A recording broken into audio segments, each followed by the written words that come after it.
नमस्कार दोस्तों, YCT book official के यूट्यूब चैनल पे आप लोगों का स्वागत है। इस वाईसीटी पे क्या कहते हैं, हम लोगों ने पेट के कई क्वेश्चन सॉल्व किए और वो ऐसे क्वेश्चन सॉल्व किए जो पेपर में आए हुए थे। मेनली हम लोगों ने पेपर ही सॉल्व किया। अब हम लोगों सॉल्व करने जा रहे हैं ऐसे क्वेश्चन जो संभावित हो सकते हैं। इसके लिए वाईसीटी ने बुक भी बनाई है, वो ई बुक के रूप में, क्यूज के रूप में पड़ी हुई है आपके ई बुक चैनल पे वाईसीटी के। आप ई बुक के थ्रू ऐसे क्वेश्चन पढ़ सकते हैं जो संभावित क्वेश्चन है, ठीक है। इसके अलावा क्या कहते हैं, उसकी हार्ड कॉपी भी मंगा सकते हैं। उसके कुछ क्वेश्चनों में व्याख्या समेत दी गई है वहां पे, लेकिन यहाँ पे क्या कहते हैं, मैं आंसर भी बताऊंगा और व्याख्या भी बताऊंगा। अगर आप बुक को देखेंगे तो उसमें भी व्याख्या दी गई है हर एक की, तो आपके चारों तैयार होंगे। आज हम लोगों ने पेट में आने वाले साइंस के कुछ क्वेश्चन लिए हैं और साइंस में भी बेसिकली किसके लिए हैं, फिजिक्स के क्वेश्चन लिए हैं, है ना। फिजिक्स से संभावित क्या क्या क्वेश्चन आ सकते हैं, इस पे हम लोग बात करेंगे। चूंकि हाई स्कूल लेवल तक का सामान्य विज्ञान आता है तो उसी स्तर के क्वेश्चन आ भी रहे हैं और उसी स्तर के क्वेश्चन यहाँ बनाए भी गए हैं। मैं प्रमोद पांडे आपको अब सॉल्व कराने जा रहा हूँ पेट में आने वाले संभावित क्वेश्चन, वो भी साइंस के, और साइंस में भी किसके, फिजिक्स के, भौतिक विज्ञान के। देखिए पहला है, स्ट्रेस की एसआई इकाई क्या है। स्ट्रेस की इकाई, स्ट्रेस मतलब बल हो गया, दाब हो गया, और दाब की इकाई क्या होती है, पास्कल होती है। क्या होती है, पास्कल होती है। आप जानते हैं प्रेशर इजिकल टू क्या होता है, F by A. Pressure is equal to क्या होता है,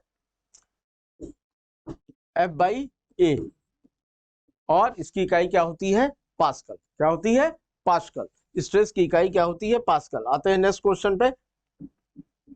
नेक्स्ट क्वेश्चन जो हमारा है,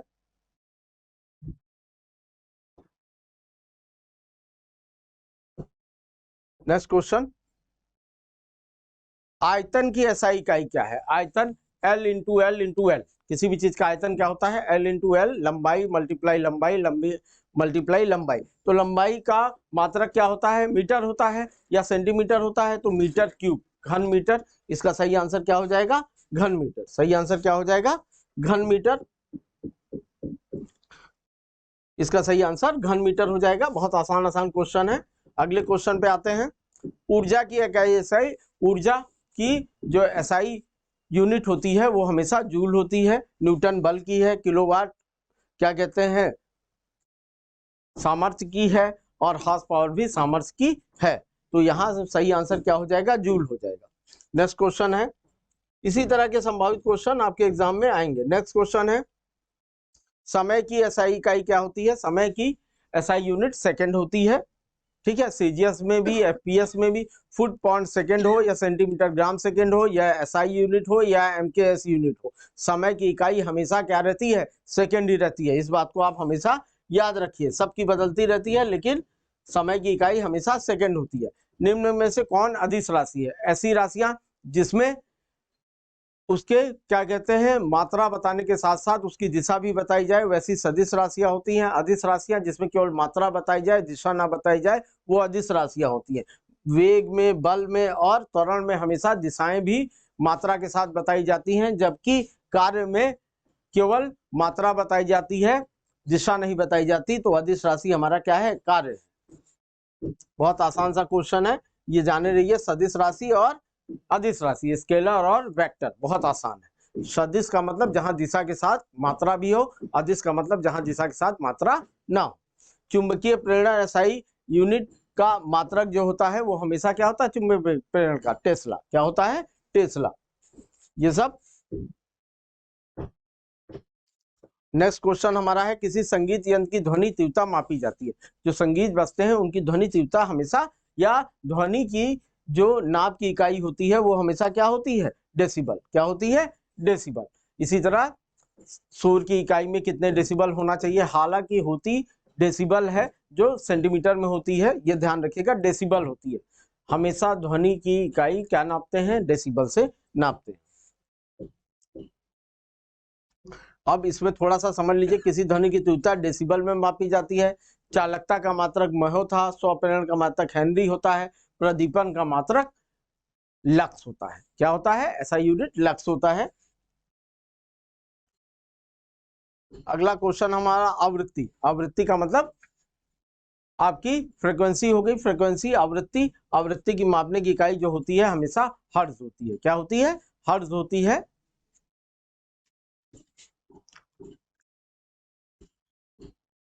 माध्यम का अच्छा आवृत्ति थोड़ा सा समझना हो समझ लीजिए। माध्यम का कंपन करता हुआ कोई कण 1 सेकंड में जितना कंपन करता है वही उसकी क्या कहलाती है? आवृत्ति कहलाती है। n इक्वल टू 1/t होता है, या इसी को क्या बोलते हैं? हर्ट्ज बोलते हैं। नेक्स्ट, पराध्वनिक गति का मापन किस इकाई से होता है? देखिए, पराध्वनिक, सुपरसोनिक, है ना, हाइपरसोनिक क्या होता है ये थोड़ा सा समझ लीजिए। ध्वनि की चाल होती है 332 मीटर पर सेकंड। ध्वनि की चाल होती है 332 मीटर पर सेकंड। उस 332 पर मीटर सेकंड से जितने गुना बढ़ता जाएगा उतने ही मैक हो जाएगा। 332 पर मीटर सेकंड को बोलते हैं 1 मैक। क्या बोलते हैं? 1 मैक। तो 1 मैक से अधिक है, 3 मैक से अधिक है, 5 मैक से अधिक है तो हाइपरसोनिक हो जाएगा, है ना। ये ध्यान रखिए, तो मैक होता है हमेशा। क्या होता है? ये मैक होता है। नेक्स्ट क्वेश्चन पे आते हैं। नेक्स्ट क्वेश्चन हमारा है न्यूटन। न्यूटन बल की यूनिट है। बल का यूनिट क्या होता है? न्यूटन होता है। ठीक है, चाल की आप मीटर पर सेकंड होती है, आयतन की मीटर क्यूब अभी बताए हैं, और क्षेत्रफल की मीटर स्क्वायर होती है। तो बल की क्या होती है? न्यूटन होती है। तो इसका सही आंसर क्या होगा? बल होगा। नेक्स्ट क्वेश्चन पे आते हैं। बल is equal to F is equal to M A. Bar किसकी इकाई है? बार जो वायुमंडलीय दाब नापा जाता है, जैसे मिली बार, जैसे आपका ब्लड प्रेशर नापा जाता है वो भी मिली बार में नापा जाता है। तो बार दाब की इकाई है। किसकी इकाई है? वायुमंडलीय दाब की इकाई क्या होती है? बार होती है। ये हमेशा याद रखिए। ताप की इकाई डिग्री सेंटीग्रेड या फ़ारेनहाइट होती है। तापक्रम भी वही होता है, और बिजली एम्पियर से नापते हैं आप। ठीक है, नेक्स्ट क्वेश्चन पे आते हैं। इसका सही आंसर वायुमंडलीय दाब होगा। नेक्स्ट क्वेश्चन पे आते हैं। नेक्स्ट क्वेश्चन हमारा है कार्य तथा ऊर्जा की इकाई क्या है? तो कार्य तथा ऊर्जा दोनों सेम चीज है, बस उसके रूपांतरण होते रहते हैं। तो कार्य तथा ऊर्जा की इकाई वैज्ञानिक जो थे जूल, उन्हीं के नाम पे रखा गया है। तो जूल इसकी इकाई होती है। क्या होती है? जूल। एम्पियर आप देखेंगे विद्युत धारा की इकाई है, किलोग्राम वजन की इकाई है, और मीटर लंबाई की इकाई है। तो इसका सही आंसर वैसे भी आप समझ लीजिए जूल है। अगर आपको ये 3 मालूम है तो ये तो आप लगा ही सकते हैं। नेक्स्ट क्वेश्चन आते हैं। नेक्स्ट क्वेश्चन जो हमारा है वो है गतिशील सायांता। सायांता जो होती है विस्कोसिटी, विस्कोसिटी की जो इकाई होती है वो होती है पास्कल सेकेंड। क्या होती है? Pascal second. हमेशा ध्यान रखिए, दाब के अपेक्षा ये लगता है तो ये हमेशा पास्कल सेकेंड होती है। सायांता द्रव का गुण है जिसके कारण वो अपने विभिन्न परतों में होने वाली अपेक्षित गति का विरोध करता है। जैसे अगर इसको आप समझना हो ऐसे समझिए, ये पानी की लहरें हैं, ये जा रही हैं, तो एक लहर के ऊपर दूसरी लहर जो बहती है वो इसकी गति का विरोध करती है। तो वही क्या कहलाती है? सायांता कहलाती है ना। जैसे शहद की सायांता ज्यादा होगी इसलिए उसकी फ्लो करने की क्षमता कम होगी। पानी की सायांता कम है इसलिए वो आराम से फ्लो कर जाता है। जो जितना कॉन्क होगा वो उतना ही क्या कहते हैं? सायंत्र कहलाएगा। ठीक है, नेक्स्ट क्वेश्चन पे आते हैं। नेक्स्ट क्वेश्चन हमारा है निम्नलिखित में कौन सी राशि का मात्रक? देखिए, कंबाइंड मेडिकल सर्विस कॉम्पिटेटिव, इन सब एग्जाम में ये क्वेश्चन पूछे भी गए हैं। बुक में ऐसे ही क्वेश्चन दिए गए हैं जो एग्जाम में पूछे गए हैं, ये पेट में भी पूछे जा सकते हैं। तो जो पेट लेवल के एग्जाम है सब के क्वेश्चन यहाँ पे इंक्लूड कर दिए गए हैं जो भी आज तक फिजिक्स से पूछे गए हैं। अगला है निम्नलिखित कौन सी राशि का मात्रक जूल नहीं है? तो जूल ऊर्जा का मात्रक है, कार्य का मात्रक है, उष्मा, सामर्थ्य, सामर्थ्य का मात्रक किलोवाट होता है, ये नहीं होगा। सही आंसर ये है। नेक्स्ट क्वेश्चन पे आते हैं। नेक्स्ट क्वेश्चन हमारा है निम्नलिखित में से शक्ति का मात्रक कौन सा है? शक्ति का मात्रक अभी बताए हैं, जूल, जूल पर सेकेंड, जूल सेकेंड, किलोवाट घंटा। क्या होगा? किलोवाट घंटा। और यहाँ देखिए शक्ति का मात्रक कौन सा है, चाहे किलोवाट घंटा का है चाहे जूल सेकेंड का है। यहाँ पे इंग्लिश वर्जन नहीं दिया है, इस वजह से थोड़ी समस्या हो रही है ना। पावर, पावर दिया है तो पावर का क्या हो जाएगा? कार्य करने की क्षमता। इसको थोड़ा सा समझ लीजिए। P इज इक्वल टू क्या होता है? W/T। क्या होता है? W/T। तो W कार्य है और इसकी मात्रा क्या होती है? जूल, और इसकी मात्रा सेकेंड। तो जूल पर सेकेंड। क्या हो गया? जूल पर सेकेंड। सही आंसर क्या हो गया? जूल पर सेकेंड। नेक्स्ट क्वेश्चन पे आते हैं। नेक्स्ट क्वेश्चन हमारा है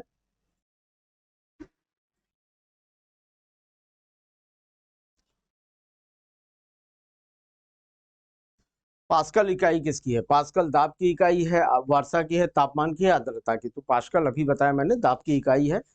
बहुत आसान सा क्वेश्चन है। नेक्स्ट क्वेश्चन पे आते हैं। बिजली के करंट का एसआई यूनिट क्या होता है? बिजली का करंट जो नापा जाता है वो किससे नापा जाता है? एम्पियर से नापा जाता है।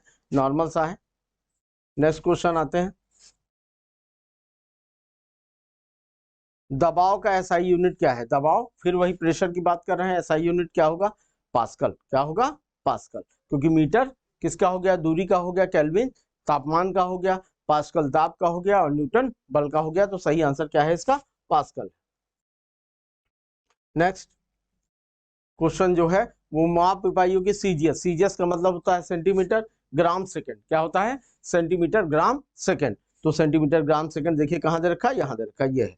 देखिए माप की इकाई जो है एफपीएस होता है, फुट पाउंड सेकंड भी होता है, सेंटीमीटर ग्राम सेकंड भी होता है। तो ये फुट पाउंड सेकंड नहीं, सेंटीमीटर सीजीएस प्रणाली दी है। इसमें क्या होता है? Centimetre gram second. एक प्रणाली होती है एमकेएस। क्या होती है? एमकेएस। तो यहाँ पे सीजीएस दे रखा है सबसे छोटी प्रणाली, तो वो क्या है? Centimetre gram second. इसका सही आंसर सीजीएस का ये होगा। नेक्स्ट पे आते हैं। नेक्स्ट क्वेश्चन है, दूरदर्शी का एक रोगी 40 सेंटीमीटर से निकट की वस्तुओं को साफ नहीं देख पाता। आंख को सामान्य बनाने के लिए आवश्यक लेंस की आवश्यकता होती है। तो इसमें देखिए एक चीज समझिए, थोड़ा सा इसको समझना पड़ेगा। और इसको समझने के लिए पहले हम आंसर पे कर दें, तो इसकी व्याख्या के साथ इसको समझा देते हैं आप लोगों को। पेन लेके देखिए, यहां देखिए, ये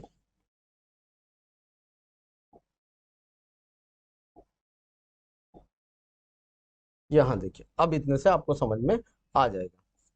यहां देखिए, किसी भी लेंस के लिए 1/f is equal to 1/u minus 1/v होता है। ठीक है। जब इसकी फोकस लेंथ दी नहीं है और वही पूछी है 1/f कितना होना चाहिए, 1/v जो वैल्यू है वो कितनी है?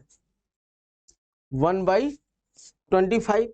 नॉर्मल आदमी की कितनी दूरी होनी चाहिए? 25 सेंटीमीटर। 2 फुट बोला जाता है। 25 सेंटीमीटर की दूरी से उसको सामान्य चीजें दिखती हैं। और यहाँ कितनी विकृति है? 1/40 की। 1/40 की। तो ये जब सॉल्व करेंगे तो ये आ जाएगा 1/f इज इक्वल टू 3/200। और f इज इक्वल टू क्या आ जाएगा? 200/3। तो इसका आंसर सी हो जाएगा। फोकल लेंथ कितनी हो चाहिए? 200/3। तो ये हमेशा ध्यान रखिए, उत्तल लेंस दिया है कि अवतल लेंस दिया है, उसमें प्लस माइनस का अंतर आ जाता है ऑब्जेक्ट पे। तो यहाँ पे लेंस दिया है तो ये माइनस ही होगा। इसी वजह से इसका आंसर क्या आएगा? एफ कितनी होनी चाहिए? इतनी। और ये 25 कहाँ से आया? 25 का मतलब सामान्य स्थिति पे जो चीजें हमको आंखों से दिखाई पड़ती हैं, सामान्य आंखों के लिए कितनी दूरी होनी चाहिए? 25 सेंटीमीटर। तो वो यू यहाँ से मतलब। ठीक है। नेक्स्ट क्वेश्चन पे आते हैं। यही थोड़ा समझने वाला क्वेश्चन था, और तो सब रट्टू क्वेश्चन है, रटते रहिए आप। नेक्स्ट क्वेश्चन हमारा, 1 वाट घंटा कितने बराबर के बराबर होता है? तो देखिए 1 वाट और घंटा, घंटे में कितना होता है? 60 मल्टीप्लाई 60, 60 सेकंड और 60 मिनट मल्टीप्लाई कर लीजिए, 3600 हो जाएगा। कितना हो जाएगा? 3600 हो जाएगा। तो इसका सही आंसर हो जाएगा 3600 जूल। कितना हो गया? 3600 जूल। वाट घंटा दिया है, इसको वाट में बदल दिया तो जाके ये कितना आ गया? 3600 जूल आ गया। देखिए 1 वाट ना, 1 घंटे को हमने मिनट और सेकंड में बदल दिया, 60 मल्टीप्लाई 60 कर दिया। इसका नेक्स्ट क्वेश्चन देखते हैं। नेक्स्ट क्वेश्चन जो हमारा है, 1 वोल्ट कितने के बराबर होता है? तो देखिए 1 वोल्ट कितने के बराबर होता है? फिर आते हैं तो 1 जूल प्रति कूलाम के बराबर होगा। 1 वोल्ट कितने के बराबर होगा? 1 जूल के समय किलो जूल जो हो जाएगा वो दूसरा, और 1 वोल्ट कितना होगा? 1 जूल प्रति कूलाम के बराबर होगा। ठीक है। नेक्स्ट क्वेश्चन पे आते हैं। नेक्स्ट क्वेश्चन हमारा है, दूध की घनता मापने के लिए कौन से उपकरण? तो दूध नापने के लिए जो यूज किया जाता है, गांव में आप देख रहे हैं क्या यूज किया जाता है? लैक्टोमीटर। क्या यूज किया जाता है? लैक्टोमीटर। इससे पता चलता है कि दूध में कितनी फैट है कि नहीं है। दूध के दाम भी इसी के आधार पर लगाए जाते हैं। तो इसका सही आंसर दूध होगा। दूध की घनता या शुद्धता नापने के लिए जो यंत्र यूज किया जाता है, ये एग्जाम में बहुत क्वेश्चन आता है, उसको बोलते हैं लैक्टोमीटर। आर्द्रता के लिए हाइग्रोमीटर, तो बैरोमीटर दाब के लिए हो गया, हाइड्रोमीटर आर्द्रता के लिए हाइग्रोमीटर आर्द्रता के लिए हो गया। ठीक है। इस तरह के क्वेश्चन एग्जाम में बहुत आते हैं। नेक्स्ट क्वेश्चन पे आते हैं। नेक्स्ट क्वेश्चन जो हमारा है, रेडियो धर्मता। रेडियो धर्मता को क्यूरी से नापा जाता है। नॉर्मली आप ध्यान रखिए क्यूरी से नापा जाता है, लेकिन कुछ और भी चीजें होती हैं जैसे गीगर मूलर काउंटर, इससे भी रेडियो धर्मता नापी जाती है। नॉर्मल आप जानते हैं क्या? क्यूरी क्योंकि मैडम क्यूरी ने ही रेडियोधर्मिता के बारे में ज्यादा शोध की थी। लेकिन यहीं पे आप जान लीजिए, अगर रेडियोधर्मिता की खोज आएगी तो वो बेकुरल आपको आंसर मानना है, क्योंकि सबसे पहले रेडियोधर्मिता की खोज बेकुरल ने की थी, बाद में मैडम क्यूरी आती है और वो रेडियोएक्टिव पे बहुत सारे कार्य करती हैं। उससे एक क्वेश्चन और आता है, पहली महिला और हस्बैंड, है ना, पति पत्नी कौन थे जिनको पहली बार नोबेल पुरस्कार एक साथ मिला है ना? दोनों को नोबेल पुरस्कार मिला था, केमिस्ट्री का मिला था, इसी रेडियो एक्टिव तत्वों की खोज के बारे में मिला था। लेकिन रेडियो एक्टिव तत्वों की खोज किसने की थी? बेकुरल ने की थी।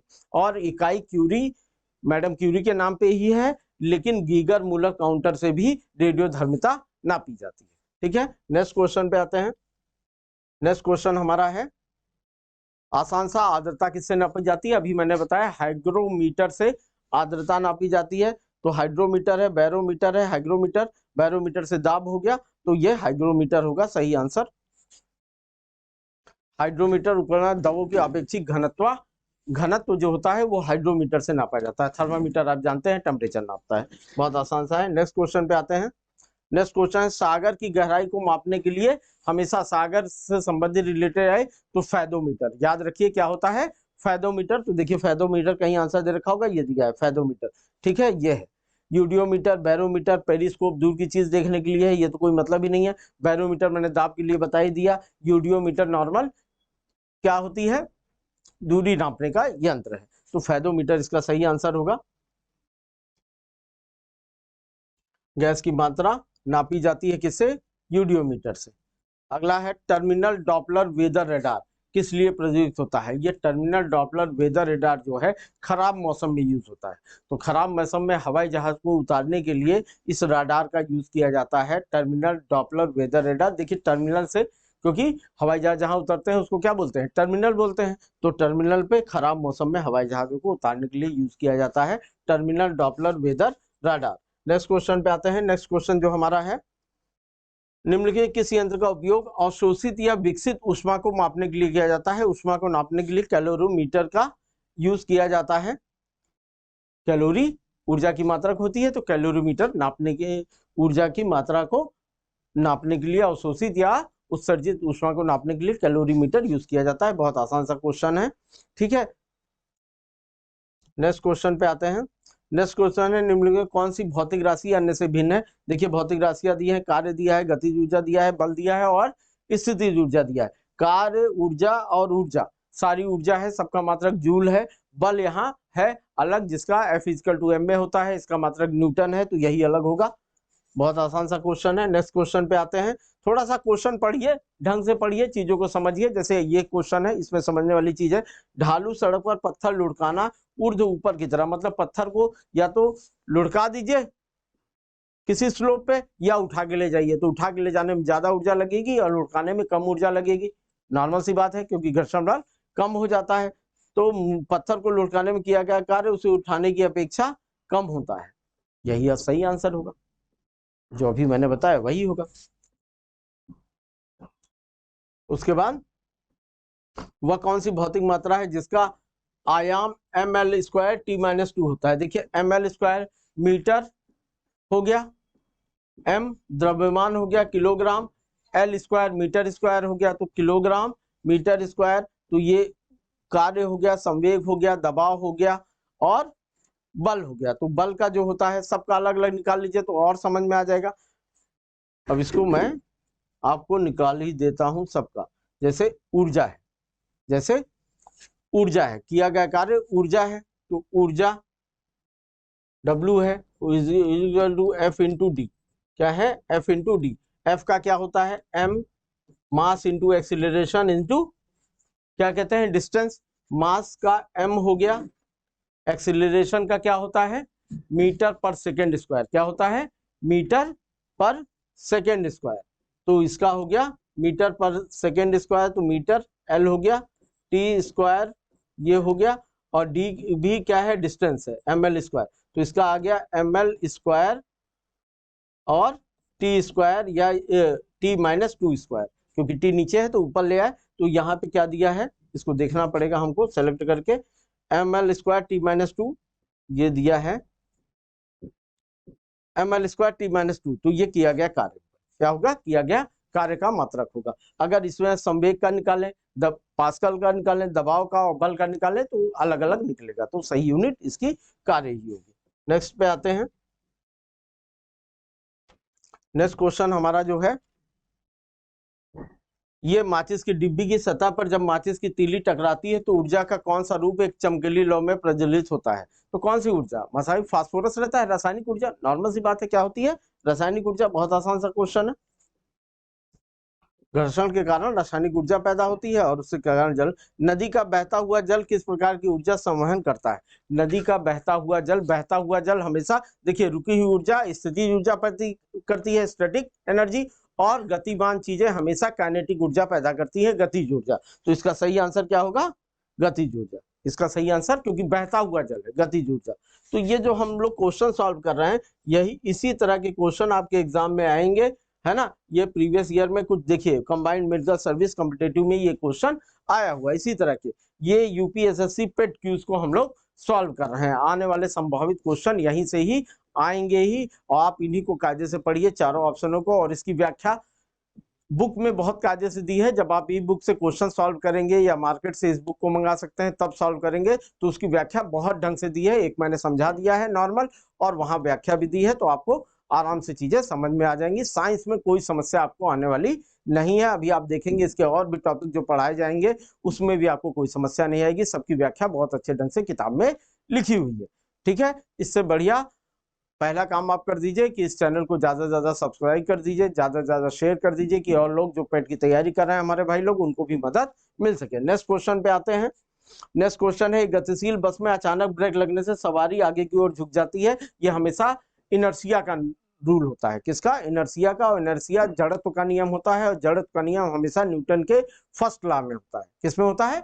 न्यूटन के फर्स्ट लॉ में होता है। तो न्यूटन के प्रथम नियम से इसको थोड़ा सा समझ लीजिए कि आप बस में बैठे हुए हैं, तो जड़त्व का नियम क्या कहता है? जड़त्व का नियम ये कहता है, कोई वस्तु गतिमान है तो वो तब तक गतिमान रहेगी जब तक उसमें कोई वायु बल नहीं आरोपित किया जाएगा। कोई वस्तु रुकी हुई है तो वो तब तक रुकी रहेगी जब तक उसमें कोई वायु बल नहीं आरोपित किया जाएगा। मान लीजिए ये पेन इस पे लगा हुआ है, तो ये पेन तब तक नहीं हटेगा जब तक इस पे कोई बल आरोपित नहीं किया जाएगा। तो जब आप बस पे बैठते हैं तो बस में जो आपकी हिप होती है वो सीट से जुड़ी रहती है, तो बस गतिमान है और आप भी गतिमान है। आप बैठे हुए हैं लेकिन निचला हिस्सा बस से जुड़ा हुआ है, तो वो गतिमान है। जब बस में ब्रेक लगती है तो बस रुक गई और निचला हिस्सा आपका रुक गया। जब निचला हिस्सा रुक गया लेकिन अगला हिस्सा तो बस से जुड़ा नहीं है, वो भी गतिमान था, तो वो आगे की ओर जाएगा। और इसी तरह क्या होगा, रुकी बस को अगर तेजी से उठाएंगे तो क्या है, निचला हिस्सा आगे बढ़ जाएगा और पिछला हिस्सा मतलब आप पीछे जाएंगे। जैसे ठोकर लगने पे आप कैसे गिरते हैं? आगे गिरते हैं। तो ये जड़त्व के नियम से होता है, न्यूटन का प्रथम नियम, ठीक है। आते हैं नेक्स्ट क्वेश्चन पे। नेक्स्ट क्वेश्चन जो हमारा है, जेट इंजन किस घटना के आधार पर काम करता है? तो जेट इंजन देखिए संरक्षण के नियम पे काम करता है। जब पीछे से ऊर्जा छोड़ी जाती है, क्रिया प्रतिक्रिया बल। क्या? क्रिया प्रतिक्रिया बल। जेट के पीछे आप देखते हैं पीछे से बहुत ज्यादा ऊर्जा छोड़ी जाती है, और वही ऊर्जा के बल में विपरीत दशा में क्या लगता है? उतना ही बल लगता है, और इसके कारण उसमें गति होती है। तो वो हमेशा रेखिक संवेग संरक्षण का नियम है। क्या है? क्रिया प्रतिक्रिया का नियम है, या रेखिक संवेग संरक्षण का नियम के रॉकेट से। ये क्वेश्चन एग्जाम में बहुत आता रहता है, ठीक है। नॉर्मल। फिर विसर्पी घर्षण कौन सा होता है? सीमित घर्षण से थोड़ा कम। विसर्पी मतलब लुढ़क के चलने वाला, ठीक है। सीमित घर्षण से थोड़ा कम। सीमित घर्षण से, तो सीमित घर्षण से थोड़ा अधिक होगा? नहीं, हमेशा कम होगा। सीमित घर्षण से थोड़ा सा कम होगा, हमेशा क्या होगा? कम होगा। नेक्स्ट आते हैं। नेक्स्ट है, घर्षण के संबंध में निम्नलिखित कौन सा विकल्प सही है? देखिए, रिटार्डेशन या घर्षण को थोड़ा सा एक बार समझ लीजिए। जब भी कोई चीज गतिमान होती है, जब भी कोई चीज गतिमान होती है, तो उसकी विपरीत दिशा में उसको रोकने के लिए जो बल लगता है वही क्या कहलाता है? घर्षण बल कहलाता है। वही क्या कहलाता है? घर्षण बल कहलाता है। तो घर्षण बल हमेशा गति का विरोध करता है। इसका सही आंसर क्या होगा? घर्षण बल हमेशा गति का विरोध करता है। नेक्स्ट क्वेश्चन पे आते हैं। इसकी व्याख्या देखिए इसी तरह लिखी हुई है, आप जब बुक पढ़ेंगे तो उसमें कायदे से इसकी व्याख्या ढंग से समझ सकते हैं। Next question. नेक्स्ट क्वेश्चन जो हमारा है वो एक साधारण लोलक की समय सीमा निर्भर करती है। तो इसको थोड़ा सा समझ लीजिए, ये आपको ऐसे नहीं समझ में आएगा। ये जो लोलक का नियम होता है वो होता है T = 2 पाई √L/G। आपका G क्या है? फिक्स है। 2 क्या है? फिक्स है। पाई 22/7 फिक्स है। केवल ये जो लोलक टंगा हुआ है इसकी जो लंबाई है, इस धागे की लंबाई है, इसी की लंबाई पर निर्भर करता है। तो लोलक की लंबाई पे हमेशा निर्भर करता है, क्योंकि टाइम पीरियड इक्वल टू क्या होता है 2π√L/g, जहां पे g भी फिक्स है 9.8, पाई भी फिक्स है, 2 भी फिक्स है, तो क्या चीज नहीं फिक्स है, L, तो L पे डिपेंड करेगा। तो ये हमेशा किस पे करेगा, L पे डिपेंड करेगा। तो इसका सही आंसर होगा लोलक की लंबाई। नेक्स्ट क्वेश्चन पे आते हैं। नेक्स्ट क्वेश्चन हमारा जो है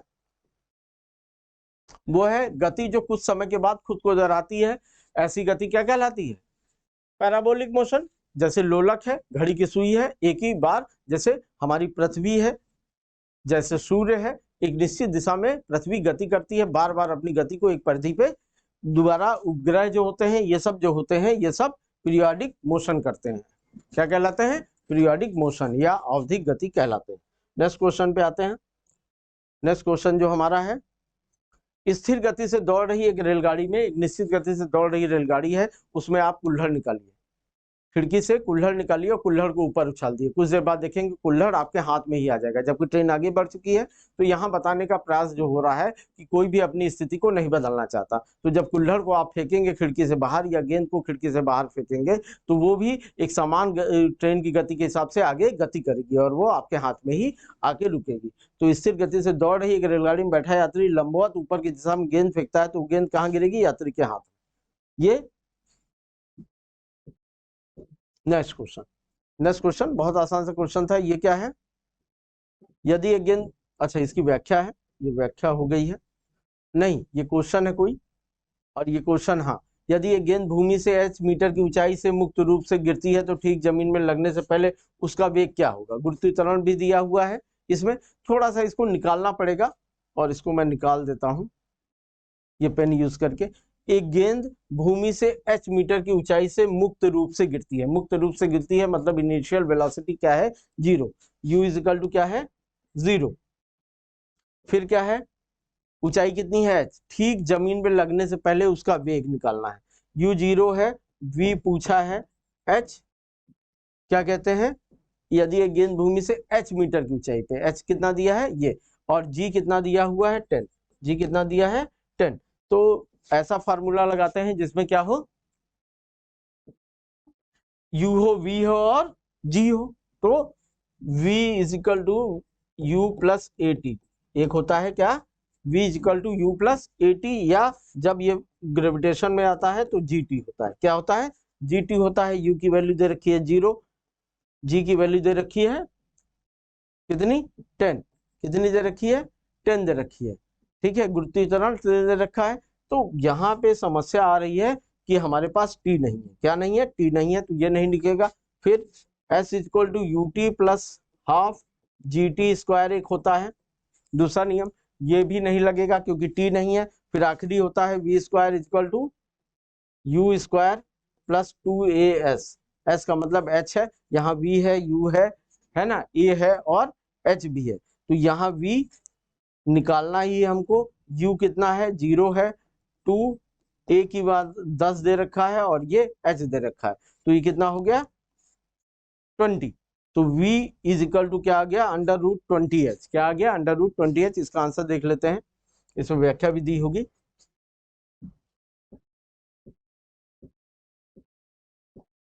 ट्वेंटी एच, ये देखिए यही आंसर है, √20h आया समझ में।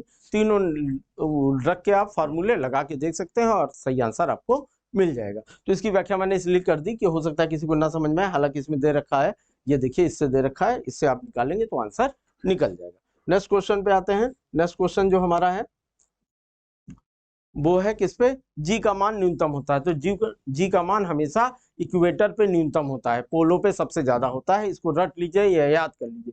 जी का मान हमेशा विषुवत रेखा पर न्यूनतम होता है और किस पे, ध्रुवों पे सबसे ज्यादा होता है। इस तरह क्वेश्चन बहुत एग्जाम में आते हैं, रटे रहिए इसको। अगला, एक व्यक्ति तुला की मदद से अपना वजन 600 न्यूटन नापता है। यदि वह व्यक्ति 5 मीटर पर सेकंड की गति से ऊपर जा रहे लिफ्ट में उसी तुला पर खड़ा हो जाए, तो तुला में दर्शाया गया भार क्या होगा। तो हमेशा क्या होगा, 600 न्यूटन से कम होगा, हमेशा क्या होगा, कम होगा। यहाँ तो तीनों में कम कम दे रखा है, तीनों में कम कम दे रखा है, 600 न्यूटन से कम, 600 न्यूटन से कम, ठीक है। इसकी व्याख्या देख लें, थोड़ा सा गड़बड़ दे। लिफ्ट के ऊपर की ओर गति करने पे ये आ जाता है, देखिए ऊपर की ओर गति कर रहा, भार ये हो रहा है, लिफ्ट उसका ऊर्ध्वाधर त्वरण a 0 होगा और अतः वस्तु पहले के समान होगी क्योंकि ऊपर की ओर गतिमान है। तो इसमें ऑप्शन जो बुक में है ना, ये हो सकता है टाइप करते समय कुछ आंसर गलत हो गया है, तो इसमें हमेशा क्या होना चाहिए, इक्वल होना चाहिए। क्या होना चाहिए, अतः वस्तु पहले के ही समान होगी क्योंकि ऊपर की ओर गतिमान है, तो क्या होगा, सेम। क्या होगा, सेम होगा। नेक्स्ट क्वेश्चन आते हैं। नेक्स्ट क्वेश्चन हमारा है, जल स्थानांतरण के सिद्धांत की खोज आर्किमिडीज ने की थी। नॉर्मल सा है, किसी वस्तु को दबाएंगे तो वो अपने आयतन के बराबर जल को बाहर प्रतिस्थापित कर देगी, तो ये आर्किमिडीज का सिद्धांत है। यूरेका, यूरेका इन पे फेमस है, आप जानते भी होंगे, है ना, खोज लिया इन्होंने कहा, तो वो आर्किमिडीज का सिद्धांत है। नेक्स्ट क्वेश्चन आते हैं, लोहे की एक छोटी गोली पानी में डूब जाती है लेकिन नाव नहीं डूबती। इस तरह के बहुत सारे क्वेश्चन आते हैं, तो वो अपने आकार के कारण नहीं डूबती है क्योंकि उसमें जल प्रतिस्थापित हो जाता है। जब वो अपने भार के बराबर जल को अगर प्रतिस्थापित कर देगी कोई चीज, तो वो पानी में नहीं डूबेगी। तो इसमें अल्बर्ट, ये नियम किसका है, आर्किमिडीज का ही सिद्धांत है। तैरने का सिद्धांत हमेशा किसका है, आर्किमिडीज का सिद्धांत। नेक्स्ट क्वेश्चन पे आते हैं। नेक्स्ट क्वेश्चन हमारा है, एक ध्वनि का वेग 700 मीटर पर सेकेंड है और तरंग दैर्घ्य 35 सेकंड है। ध्वनि की तरंग, तो v equal to n lambda, यहाँ पे क्या लगाना है, v is equal to n lambda. v speed हो गई, है ना, और ध्वनि तरंग की आवृत्ति दी है लैम्डा, तो गणना करना है और स्पीड भी दी हुई है, तो v is equal to n lambda लगा दीजिए, तो इसका सही आंसर निकल जाएगा। हालांकि व्याख्या आप देख लीजिए, देखना हो, ये देखिए v equal to n lambda से निकाला है, लैम्डा ये है, इसको मीटर में चेंज कर लिया, v equal to n lambda, तो n equal to v upon lambda, value रख दीजिए, सही आंसर निकल आएगा 2000 हर्ट्ज। ठीक है, बहुत आसान सा क्वेश्चन है, v equal to n lambda याद रखेंगे तो निकाल लेंगे। नेक्स्ट क्वेश्चन, निम्नलिखित में से किस उद्देश्य के लिए पराश्रव तरंगे अल्ट्रासाउंड वेव्स का प्रयोग नहीं किया जाता। नहीं पे जरूर ध्यान दीजिएगा। चमगादड़ द्वारा शिकार के लिए लगाया जाता है, जलपोत द्वारा समुद्र की गहराई नो डाउट पता लगाई जाती है, मानव शरीर के आंतरिक अंग के दोषों का निदान अल्ट्रासाउंड से होता ही है, वायुयान राडार पता लगाते हैं, वायुयान राडार पता लगाते हैं, और वहां दूसरी तरंगे की तरंगे मेनली रेडियो तरंगे यूज होती हैं, तो वो आकाशीय क्षेत्र में वायुयान का पता लगाने के लिए इसका इस्तेमाल नहीं होता है। नेक्स्ट क्वेश्चन, देखिए क्वेश्चन के सारे ऑप्शन पढ़िए और क्वेश्चन ध्यान से पढ़िए, तब आप सही से आंसर दे पाएंगे। ध्वनि निम्नलिखित में किस माध्यम में यात्रा नहीं कर सकती, तो ध्वनि निर्वात में कभी भी यात्रा नहीं कर सकती, इसीलिए क्वेश्चन आता है चंद्रमा पे दो लोग बात करेंगे तो एक दूसरे से बात दोनों को सुनाई नहीं देगी क्योंकि वहां पे गति नहीं कर सकती है। तो बहुत आसान सा है, निर्वात होगा इसका आंसर। प्रकाश हर माध्यम में, निर्वात में भी चल सकता है, ध्वनि नहीं चल सकती।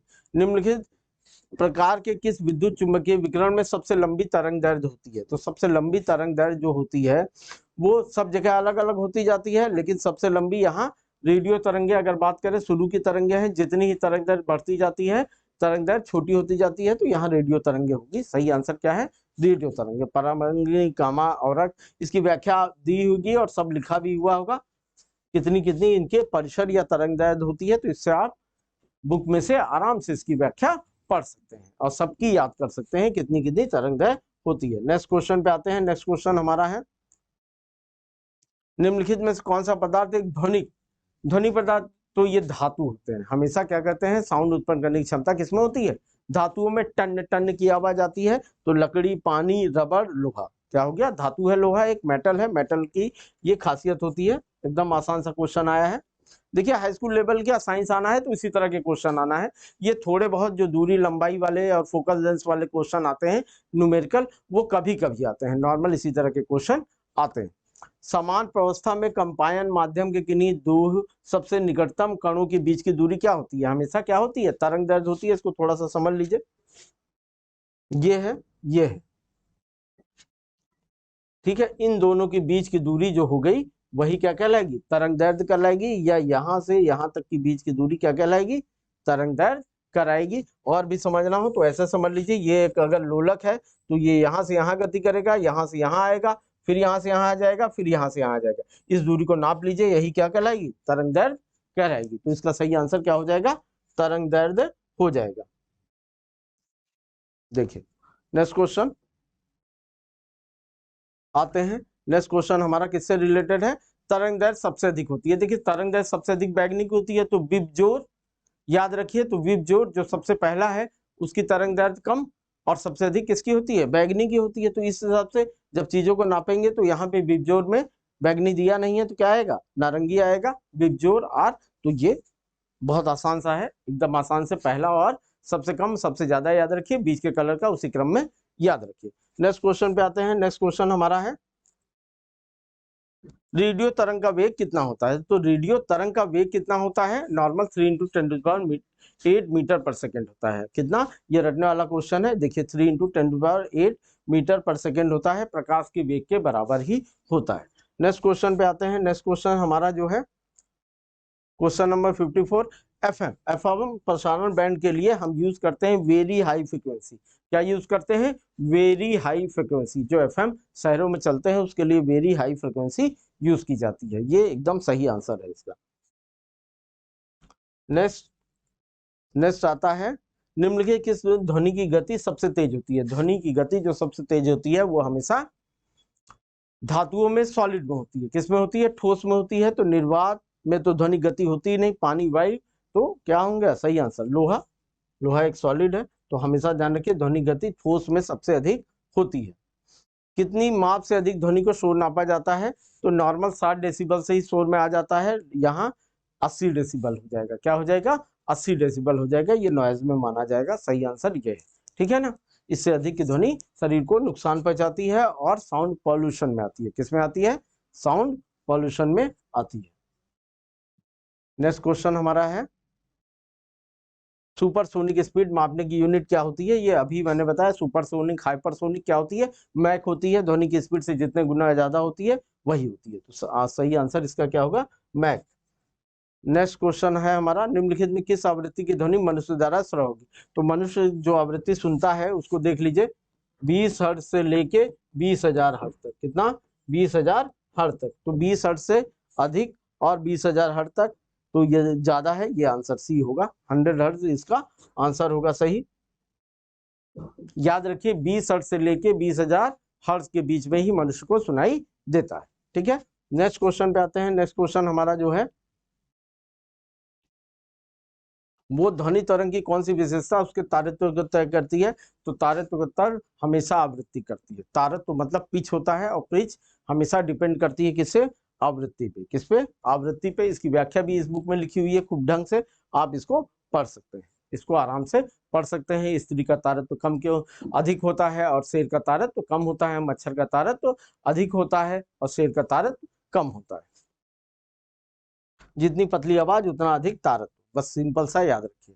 प्रतिध्वनि या इको साउंड सुनने के लिए कम से कम बीच की दूरी 17.2 मीटर होनी चाहिए। कितनी होनी चाहिए, इको किसे कहते हैं, जब ध्वनि हम कुछ बोले और वो टकरा के कमरे से दोबारा हमको सुनाई दे तो वही क्या कहलाती है, इको कहलाती है। और इसके बीच कम से कम हॉल की दूरी या पहाड़ की दूरी कम से कम 17.2 मीटर होनी चाहिए। तो लगभग 17 मीटर दिया है, तो यही आंसर होगा सही।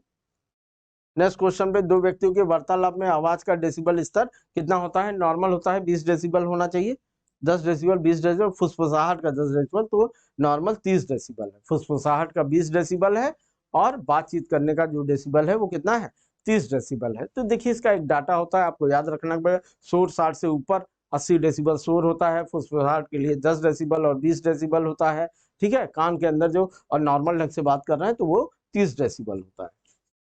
और डेसिबल ध्वनि के मापन का है, तो ये रटने वाली चीज है।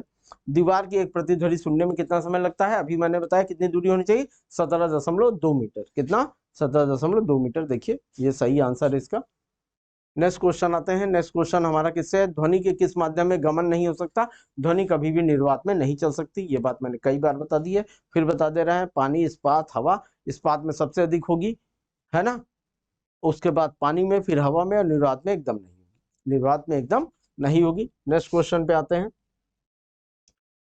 नेक्स्ट क्वेश्चन हमारा है किस तापमान पर पानी का घनत्व अधिकतम होता है। देखिए हर एक चीज में घनत्व क्या होता है, टेम्परेचर कम होने के साथ साथ घनत्व बढ़ता जाता है, लेकिन पानी के साथ ये विरोधाभास है। पानी का जो घनत्व होता है वो मैक्सिमम 4 डिग्री सेंटीग्रेड पर होता है। इसी के कारण झीलों में ऊपर बर्फ जम जाती है और नीचे के प्राणी जीवित रहते हैं। तो ये पानी की स्पेशलाइज है, तो 4 डिग्री सेंटीग्रेड। पानी ठंडा होने पे अपना घनत्व और आयतन बढ़ा लेता है, घनत्व कम कर लेता है। तो हमेशा याद रखिए 4 डिग्री सेंटीग्रेड। पानी का घनत्व अधिकतम 4 डिग्री सेंटीग्रेड पे होता है, न कि 0 डिग्री सेंटीग्रेड।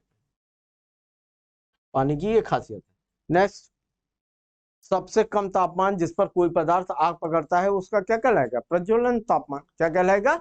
जलने वाला तापमान। तो प्रज्वलन तापमान इसका आंसर है। इसकी व्याख्या बुक में लिखी हुई है, ई बुक खरीदिए या ई बुक सब्सक्राइब कीजिए, है ना। 499 में है, सारी ई बुक आपको मिल जाएंगी, हर एक टॉपिक की बहुत सारे क्यूज मिल जाएंगे। आप पढ़ते रहिए और चीजों को समझते रहिए, या बुक की हार्ड कॉपी स्पेशल आप मंगा सकते हैं, स्पेशल आप मंगा सकते हैं, जिसमें सारी व्याख्या लिखी रहेगी, तो आपको कोई दिक्कत नहीं आएगी। फिर अगला है, शुद्ध जल का अधिकतम घनत्व किस तापक्रम पे होता है? अभी मैंने बताया 4 डिग्री सेंटीग्रेड पे। कितने पे होता है? 4 डिग्री सेंटीग्रेड पे। इसी तरह के, चूंकि ये हर एक एग्जाम में देखिए यहाँ लिखा हुआ है कब कब आए हैं, तो रिपीट होते रहते हैं, तो इसी से आपको समझ लीजिए कि किस तरह के साइंस के क्वेश्चन आते हैं और पेट में किस तरह के क्वेश्चन आ सकते हैं। पेट से संबंधित जितनी परीक्षाएं होती हैं उनमें ही आए हुए ये क्वेश्चन है। इस बुक की यही खासियत है, उसी तरह के क्वेश्चन दे रखे हैं। जब जल जमता है तो इसका घनत्व बढ़ता है, समान रहता है, घटता है? तो ये अभी बात हो ही गई थी, बढ़ता है घटता है ना। तो क्या होगा? घटता है, नॉर्मल सी बात है, मैंने बताया। जब जल जमता है तो उसका घनत्व घटता है और आयतन बढ़ता है। जल कब जमेगा? 0 डिग्री सेंटीग्रेड पे, और घनत्व 4 डिग्री सेंटीग्रेड पे इसका था, तो क्या हुआ? नॉर्मल सी बात है, घटता है, आयतन बढ़ जाता है। इसीलिए शिमला या मसूरी में क्या होता है, नलों में जो पानी बहता है ठंड के समय नल के पाइप फट जाते हैं। बोतल आप फ्रिज में पानी भर के रख दीजिए तो क्या होता है, अगर पूरी फुल भर के रख दिए हैं फ्रीजर में, तो जैसे जैसे पानी जमेगा बोतल को फाड़ देगा, क्योंकि आयतन इंक्रीज करेगा। जल की ये खासियत होती है। और किसी चीज का टेम्परेचर डिक्रीज होने पे आयतन सिकुड़ता जाता है, लेकिन जल का बढ़ता है। नमक को बर्फ के साथ मिलाने से उसका हिमांक क्या हो जाता है? पहले से घटता है तो घट जाता है। क्या होता है? घट जाता है, जिसकी वजह से क्या होता है, आइसक्रीम वाइसक्रीम वाले बर्फ जब रखते हैं तो उसमें नमक भी मिला लेते हैं, जिससे बर्फ जल्दी ना गले, और जल्दी नहीं गलेगी तो बहुत देर तक ठंडा रहेगा, तो घट जाता है। ये बहुत आसान सा क्वेश्चन है। देखिए यहाँ पे ध्यान दीजिए, कुछ क्वेश्चन यूनिट से पूछे गए हैं, कुछ क्वेश्चन क्या कहते हैं हीट से पूछे गए हैं, कुछ दाब से, कुछ क्या कहते हैं प्रेशर से पूछे गए हैं। सब टॉपिक से कुछ ना कुछ क्वेश्चन पूछे जाते हैं, कुछ ग्रेविटेशन से, कुछ लेंस से पूछे गए हैं। तो ये ध्यान रखिए, फिजिक्स जो नॉर्मल है उसमें जैसे कई टॉपिक है, प्रकाश है, लाइट है, इन सबको पढ़ रही है। कौन सी धातु ताप का अच्छा सुचालक है परंतु बिजली का बुरा सुचालक है? तो वो हमेशा अभ्रक होता है। अभ्रक है माइका, तो इसका सही आंसर क्या हो जाएगा? माइका। नेक्स्ट क्वेश्चन पे आते हैं। नेक्स्ट क्वेश्चन जो हमारा है वो है, दो कांच के गिलास एक दूसरे से चिपक जाते हैं, तो उन्हें कैसे अलग किया जा सकता है? ये थोड़ा समझने का है। देखिए चकबंदी लेखपाल में आया है, अंदरूनी गिलास में गर्म पानी डालकर नहीं, उसका आयतन बढ़ जाएगा और वो और चिपक जाएगा। वो क्या होगा? और जो है गिलासों में शीतल डालकर नहीं, वो सिकुड़ जाएंगे और चिपक जाएंगे। बाहरी गिलास में गर्म पानी डालने पर बाहरी गिलास फैल जाएगा और नीचे का गिलास आराम से निकल जाएगा। तो इसका सही आंसर सी होना चाहिए। नेक्स्ट क्वेश्चन, बर्फ की गुप्त उष्मा, बर्फ की गुप्त उष्मा 80 कैलोरी होती है। पानी की गुप्त उष्मा ज्वलन वाली 540 होती है और ये 80 कैलोरी प्रति ग्राम होती है। नेक्स्ट क्वेश्चन पे आते हैं। नेक्स्ट क्वेश्चन हमारा है, फारेनहाइट स्केल में पानी का क्वथनांक कितना होता है? फारेनहाइट स्केल आप जानते हैं कि डिग्री सेंटीग्रेड से बहुत आगे होता है, तो इस वजह से 32 नहीं 212 क्या होगा? 212 होगा। इसकी व्याख्या भी देख लीजिए, जल का हिमांक 0 और जल का क्वथनांक 100 डिग्री, लेकिन फारेनहाइट पे ये कितना होता है?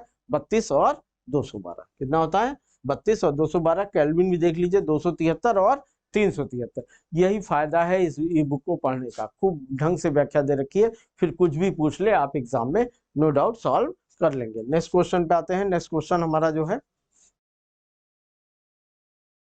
वो क्वेश्चन है, स्वस्थ मनुष्य का तापक्रम कितना होता है? तो अगर सेंटीग्रेड की बात करें, है ना, 37 सेंटीग्रेड। सेंटीग्रेड में कितना आता है? 37 सेंटीग्रेड, और फारेनहाइट में ये 98.4 फारेनहाइट आता है। तो सही आंसर क्या होगा? 37 डिग्री सेंटीग्रेड। नेक्स्ट क्वेश्चन आते हैं, एक वस्तु की फोकस लंबाई फिर उसी तरह है, 1/f लगाना है is equal to 1/b minus 1/u, ये वाला फार्मूला लगाना है। और उत्तल लेंस है, उत्तल लेंस है तो हमेशा u क्या हो जाएगा? प्लस हो जाएगा। क्या हो जाएगा? प्लस हो जाएगा। तो उसको लगा के फार्मूले को 1/20 इजिकल टू 1/30 प्लस जो भी आएगा और उसके बाद 1/b निकल जाएगा। बहुत आसान सा क्वेश्चन है, इसकी व्याख्या देख लीजिए तो आप आराम से देखिए, कोई भी हम टच कर देते हैं, ये देखिए 60 सेंटीमीटर, ये देखिए व्याख्या 1/b minus 1/u is equal to 1/f।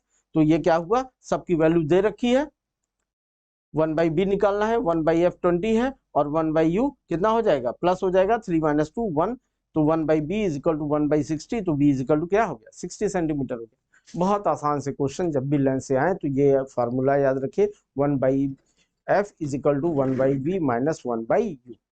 उत्तल लेंस हो तो माइनस को प्लस कर दो, और तल है तो माइनस ही रहने दो। एकदम आसान सा क्वेश्चन है।